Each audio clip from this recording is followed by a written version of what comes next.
Fox News keeps posting hit pieces about you on Facebook. Yeah, it's awesome. I think they're going to eventually, they're going to help me radicalize the proletarian vanguard of the olds, right? The olds. But we got some really good news on the flight, and I'm going to be talking about that, obviously. The Iran War Powers Resolution obviously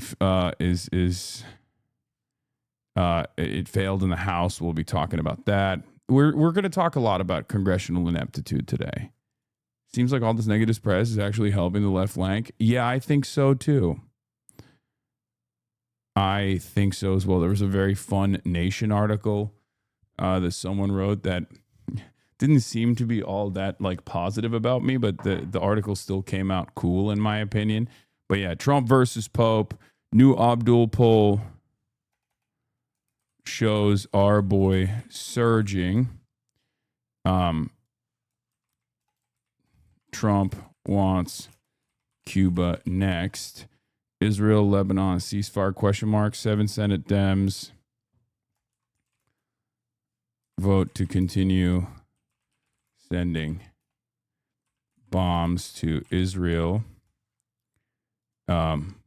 War powers fails. Situation monitored. EF Day 48. Amy Goodman in the building. Get in now. You don't want to miss this. This is going to be good. I obviously, you guys know this already. I'm a big fan of Amy Goodman, and I'm actually very excited to share that experience with all of you and like go through her work and get to talk to her about, you know, her journey, her life story, how she became who she is. And I'll talk about, you know, how important she is to me. Are you going to play Peak Modulator today? Yeah, with Amy Goodman. I don't even know what that is, but yeah, I'm going to have Amy Goodman of Democracy Now! Play Peak Moda. What time will Amy be on? Your camera angle on the road has become better than this one where you look like a floating head. Lamau, lower the camera and zoom out a little bit. Yeah, the problem with this camera angle is that this desk setup is different. I mean, we can go back to this one, which is not great either, right? We can do this. But again, the camera angle on this is, first one makes your head look giant. Good, that's why I'm doing it. Amy Goodman is the one with the chimpanzees? No, dude, that's Jane Goodall. I mean, I kind of understand why you would think that. No, that's Jane Goodall. She passed away recently. And no, Amy Goodman is Democracy Now! Jesus Christ.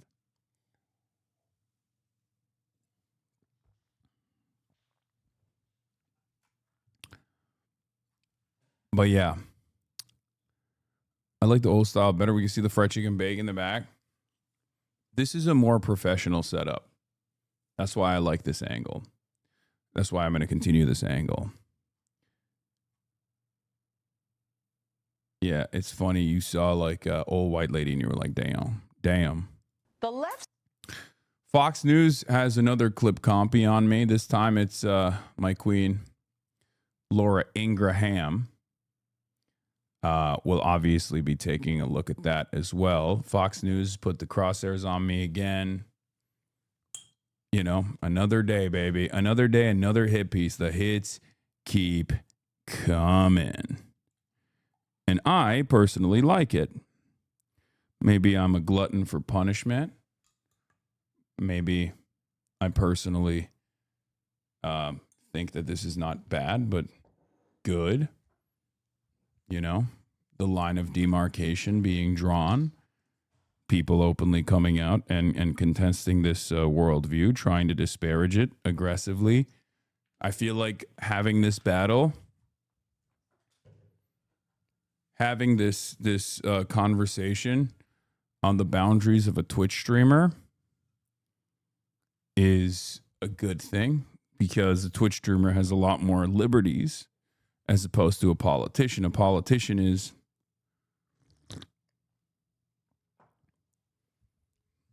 limited in the response that a politician can give.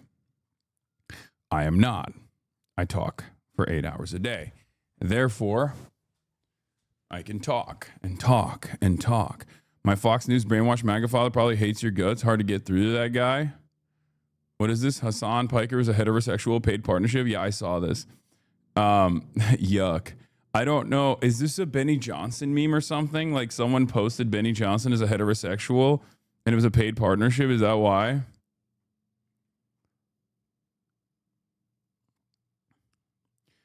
Has this kind of counterfactual opposition tactic ever truly worked to move the dial? This kind of stuff, these kinds of conversations taking place is good because it moves the Overton window in our direction. Okay? I don't think I'm coping when I say this. I mean it. I sincerely believe it. I think these kinds of conversations happening in mainstream media, especially if there's like a back and forth rather than slapping on, rather than just like slapping it on to Bernie Sanders and then having him in the midst of like an election campaign turn around and be like, oh no, I don't like Cuba or whatever, right? Like that is unproductive. You don't get to the meat of the story. You don't get to explain your position at all. You're forced to take a quick and easily digestible stance. There are some who excel in that field.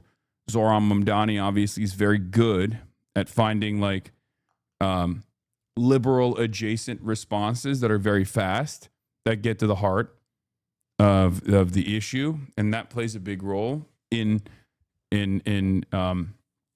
entering collective consciousness, getting people to really think deeper about these issues.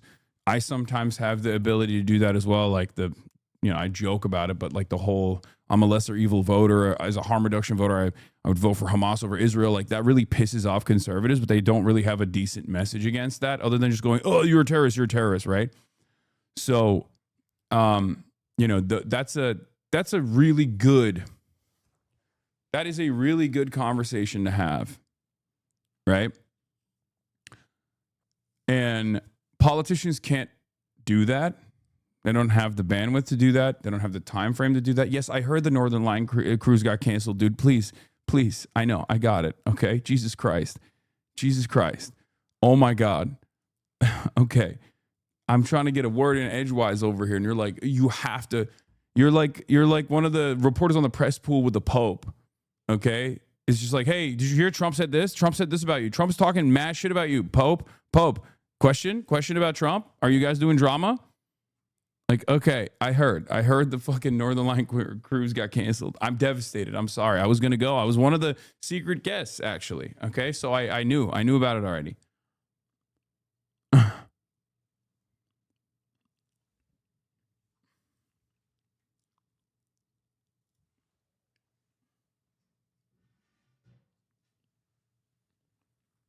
Far-left streamer Hasan Piker continues sympathizing with America's enemies, this time seeming to mourn the loss of the Soviet Union at Yale University debate.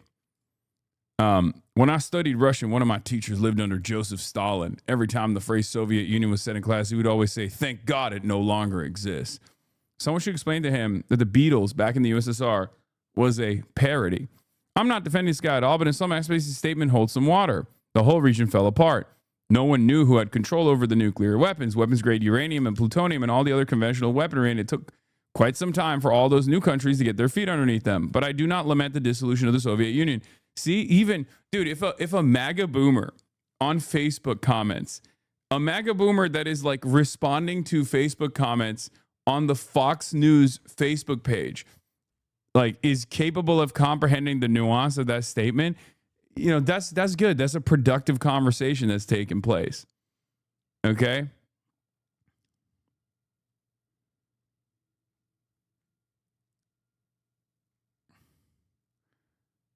It's such a radical take, it triggers reflection. Yeah, it's also not exactly an indefensible point of view, right? almost like the hate tweet. Yeah, The Nation wrote this article, and it was kind of fire. But I don't think it was like very positive on me, but I still liked it. We'll read that as well. But yeah, from my perspective, having these sorts of issues, like I'm willing to tank this stuff, right? I can tank the damage, because if these sorts of questions are brought up in front of congresspersons without broad awareness shifts taking place, they have to be very fast on their feet, and they have to address things in a very black or white manner. And it's going to be difficult. It's going to be difficult for them to address complex geopolitical points of view, or they have to keep account of where the public is, right? Nowadays, you can say whatever the fuck you want about Israel for the most part, right? Because like the public's on your side. They can call you an anti-Semite, terrorist, whatever. It doesn't matter. But that didn't used to be the case. And even if politicians who had, similar points of view, for example, to people like ourselves, they didn't have the same bandwidth. They didn't have the same allowance to be able to openly say this kind of stuff, right? Even I myself could not be as forthcoming about the full scope of my opinion, because you just have to you have to go through the motions. You have to abide by like what is the most permissible thing you can say, right? Yeah, Norm Finkelstein got ultra canceled for his honesty. Yeah, that's why I will always respect people who are bold and will stand on their principles and say the truth, no matter how unfavorable it may seem at the moment and at the time, right? You've said this in the past. One of your biggest streaming regrets was saying you're a socialist. Do you still feel that way? I don't really give a shit anymore. We're almost a decade in at this point, What are you going to do? It is what it is, all right? Jesse Waters and Laura Ingraham obsessed with you. Red Scare propaganda bothers me most because it's an excuse to blur the line between socialism and communism. Yeah, I mean, it's just... It's there is a tide shift. Okay? There's a tide shift that's taking place. And we're in it. One day, certain statements that are used to disparage you will be seen as a marker of your bravery and your honesty. Will be seen as a marker of your consistency, right? For the longest time, even saying that you were a socialist was immediately grounds for antagonism. People would hear that and go, "Oh, I can't take this guy seriously at all. This is dangerous. This is danger, danger, danger." Right? Bernie Sanders ate it for many, many years, but he ran as a disruptor, as a unique candidate in 2016, and said he was a democratic socialist, and now we're living in the aftermath of that brave decision. Sometimes you meet the moment. Sometimes you're there. But I don't know. I have a more stoic approach to this sort of stuff. I don't cry over spilt milk. Listen to this clown. Hasan Piker roots for America's demise. Stoic Lamau, you're trash. Thanks, chatter. All right. Yeah, we'll start off here, and then we'll look at some of the Fox News hits, and then we'll talk about how those hits haven't actually worked, because we now have evidence. New Emerson poll came out in the state of Michigan, and it's got some really good, really juicy tidbits in it. Really good stuff. Not to spoil it ahead of time. But here, we'll start off with this. We'll start off with this Nation piece, okay? With the monk fit? What do you mean? Inside Yale's Hasan Piker spectacle. The Twitch streamer's invitation to debate at the Yale Political Union drew the ire of Laura Loomer, Rick Scott, and Turning Point USA. This was written by Zachary Clifton, who I guess is a Yale student. It had been 6 months, almost to the day, since Florida Senator Rick Scott gave a speech at Yale Political Union when, on April 14th, the oldest collegiate debate society in the United States heard from Hasan Piker. Piker is a left-wing online streamer who said in a March 2025 live stream, if you cared about Medicare fraud or Medicaid fraud, you would kill Rick Scott, the former CEO of a healthcare company who had overseen $1.7 billion of settlement for Medicare and Medicaid fraud. This was apparently the relevant criteria for what Piker would later call maximum punishment. For the first couple of days, even from that point, I'm like, oh, maybe. I mean, he's a really good writer, so even if he's a hater, I'll give him credit, you know? For the first couple of days after the Yale Political Union announced the event, it seemed as though it might pass without any serious backlash. Then Laura Loomer got a hold of the event's advertisement. Loomer complained that parents were paying nearly $100,000 a year to send their children to a communist indoctrination camp where they were being taught to destroy America by a Muslim communist streamer who was, she noted, captured on video saying America deserved 9/11. Senator Rick Scott saw Loomer's post and reshared it. This is wild, he wrote. I spoke at Yale Political Union last year. Now they're hosting a guy who said I should be killed. At least he gave a little bit of the context. Sure. So one of the things that I find fascinating. Hold on. I gotta do the paywall thing, the paywall remover real quick. But one of the things I find, well, not even fascinating necessarily, but like one of the things I find very annoying is the Republican retort to any sort of nuanced conversation on ideas that they are antagonistic to immediately resorts to, oh, you're a danger. You're a danger. I don't want to hear what you have to say at all. I'm not even remotely intellectually curious. You're a bad guy. You're a terrorist, right? And I feel like political discourse perhaps always was like this. And, you know, on our side, we certainly have our fair share of this as well. As a matter of fact, many people in this community will actively demand I tar and feather anyone that is remotely to my right.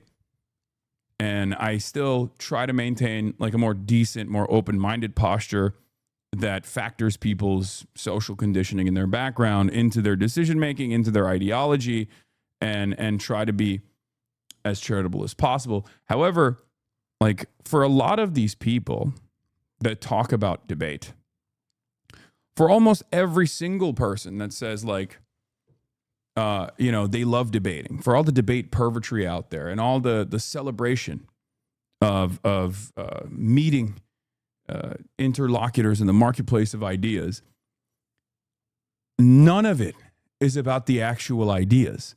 Like almost none of it at all is about the ideas. And that's a very frustrating concept, right? And I kind of hate that. I don't know why. It's like, we can have a conversation about, like, we should be able to have a conversation about why certain ideas are bad and why certain ideas are good, instead of trying to utilize the language being used and weaponize that against your opposition, against your ideological opponents. And we do it, and they certainly do it as well on the right. And it's very frustrating because it automatically destroys any sort of productive conversation. And I guess it's partially because debates are fucking boring, right? Debates are boring. Drama is exciting. Lol, you just gave it away now. Haters will do it more. I mean, okay. That's an unchanging fact about my career, at least, right? So,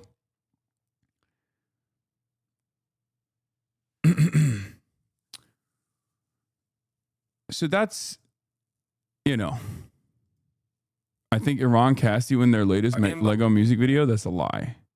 They did not do that. You're lying to me. I've seen this one already. I was not a part of this.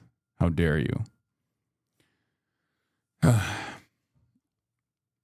Like, if we're going to have a real conversation, it shouldn't be around like what you want to shove down my throat or what you want to warn others about, right? Like, let's have a conversation. One of the best examples of this is about the USSR take. Like, it's pretty obvious what I'm saying. Or even another one. The other highlighted moment was like when I was talking about, if a dictatorship is inevitable, as you say, rather have it be a proletarian dictatorship rather than a bourgeois one. That has been roundly condemned, criticized by people. They're like, oh, the language that he's using is scary. He said dictatorship, right? Like, they're not listening to the words that I'm using. Like, that's a response. That's a response to someone else. It's a retort. If you rob it of its context, then it makes no sense. Anyway, just something that I've been increasingly more frustrated by. I expected from the right, obviously, the likes of Rick Scott and Laura Loomer, they're going to be disingenuous. They're going to cry. It's bad faith. But I get very frustrated when liberals do it as well. When they do the most bad faith interpretation, robbing the clip of its nuance, the statement of its nuance, of the context. If it's a retort, they just act as though I just said that,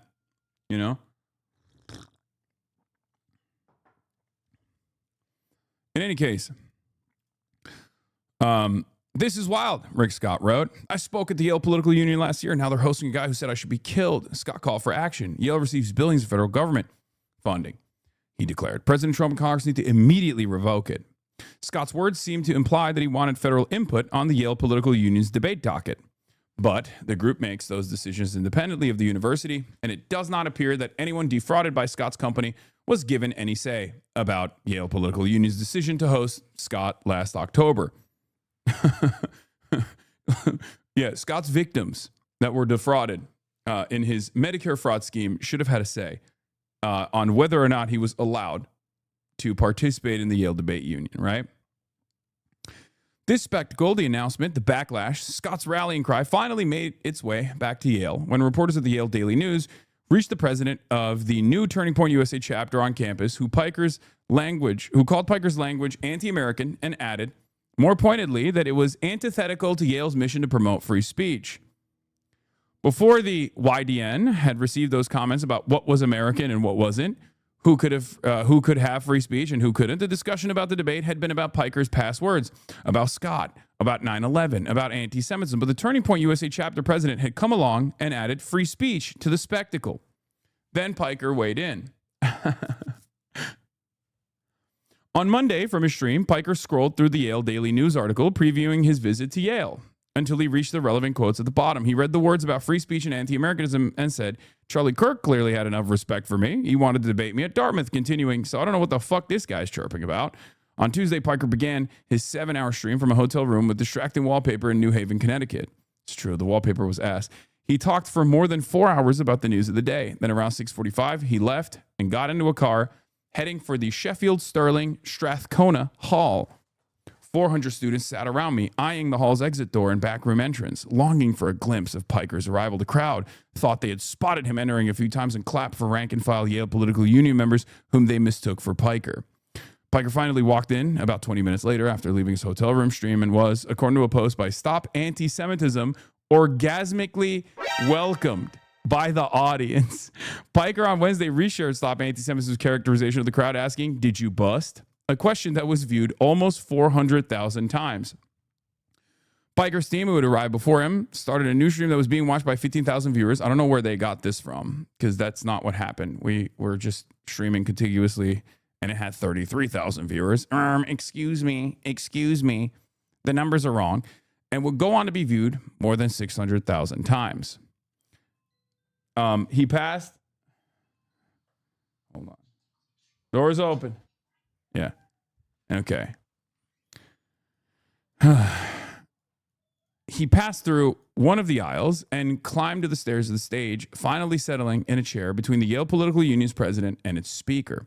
While he was being introduced, several onlookers noticed that Piker tucked the Zinn behind his lip, uncapped a dark, shiny pen, and made notes in the margins of his prepared remarks. For a moment, he hadn't yet looked up at the crowd. Then he did.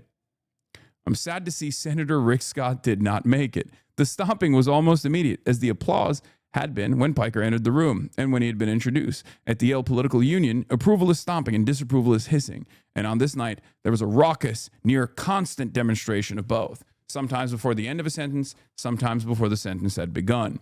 What Piker had come to argue was not exactly the resolution as it had been advertised to the people in the room and the streamers at home. End the American empire. Piker instead argued something adjacent. He argued that the United States is already in terminable decline. He asked, how do you end something that's already in the process of dying? He quoted Lenin. He quoted Mao. He said Benjamin Netanyahu was the real American president. He said the U.S. maintained roughly 800 military bases abroad, each representing not just the presence, but a possible place where it might stage invasions. Then he called the fall of the Soviet Union one of the greatest catastrophes of the 20th century, and the hissing was deafening. His comment about the USSR had gone viral by the next morning. According to X's own count, there were more than 59,000 posts about the speech. The people who had most loudly used free speech to explain the importance of tolerating campus speakers seem to have set that aside. Yale is poison, more than one post said. Yale is disgusting. Hello? Hello? Hi? Hello? Oh my God. Little ladies here. When I'm leaving, like she gets like depressed. It's kind of funny. I don't know why. Anyway, Yale is poison, more than one post said. Yale is disgusting, another post said. Yale students have been indoctrinated, more than a few posts said, and many more implied. A great many of the posts, for reasons that remain unclear, mentioned tuition. It seemed these people could not believe the students whose parents had spent so much money on their education would choose to attend a political debate at the Yale Political Union. When Piker's speech ended, 5 students split speeches between the affirmative and the negative. The first in the negative, Kaishan Kwekrup, spoke deliberately, taking the resolution at face value. He glazes him a little bit. That's why I said he wasn't like fond of my speech, because he was saying like I sidestepped the actual resolution. I didn't respect the actual resolution, and I cheated, whereas the person who replied to me did. Power does not disappear. It is assumed by others. The hissing and stomping still came for Kwekrup, but later than they had come for Piker, and at the ends of sentences rather than the middle of them. When it came time for Piker to conclude, his earlier sympathy for the USSR had become a little sullied, maybe by how long the debate was dragging on for, or maybe by how warm and stuffy the room was getting. Capitalism, he said, had built things worth keeping: skyscrapers, infrastructure, the internet. But those things had been built by labor, and the fruits of that labor had not been evenly distributed. He ended with a line that brought raucous applause. If a dictatorship is inevitable, I'd rather have it be a dictatorship of the proletariat. The room did not clear immediately. Students stood in the aisles, attempting to rush the stage for photographs. The Yale this is also, he cleaned this up a little bit too, so that's why I was saying he's a good writer. Because a bad writer, or not a bad writer, but like a writer that was trying to seem contentious here would have just like, chopped it up. The room did not clear immediately. Students stood in the aisles, attempting to rush the stage for photographs. The Yale Political Union's president, a member of the Party of the Right, told me he was pleased with how the night had gone. In recent weeks, he said the union had hosted figures from across the political spectrum, including Kevin Roberts, one of the architects of Project 2025. We have people on the right and people on the left, he said, and they stayed until the end, and they asked questions, and they were respectful. By then, the members who had already voted 54 to 31 in favor of the resolution. For 53 students at Yale and Hasan Piker, who also got the vote, the American empire was something to be brought to an end. The event had drawn to a close. Piker had left the Gothic Revival Hall. The federal government had not cut Yale's funding. The people who had used free speech to argue that a private institution should not allow a speaker to speak had not mobilized soon enough. But everything that had made the spectacle matter remained intact, and certainly did not conclude with the vote. Zachary Clifton is a writer and student at Yale University. He's written for Salon, Oxford American, Yale Daily News, National Civic League, and more. So, it's a good piece. It's more so talking about like all of the spectacle surrounding the event rather than, the meat of it. But dictatorship of the proletariat has some oxymoron in it. No, man, it doesn't. It literally is the same as tyranny of minority versus tyranny of majority. It's the same principle. Mob rule is democracy. Okay. In America, we think representative democracy is mob rule. We call it tyranny of the majority. Well, guess what? Saying tyranny of the majority actually hides the inverse of that, which is the case currently, which is the tyranny of minority. Okay.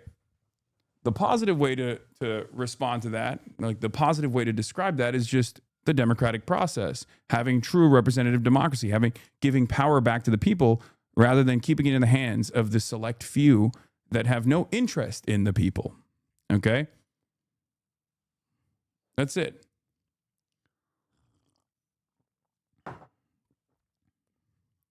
So,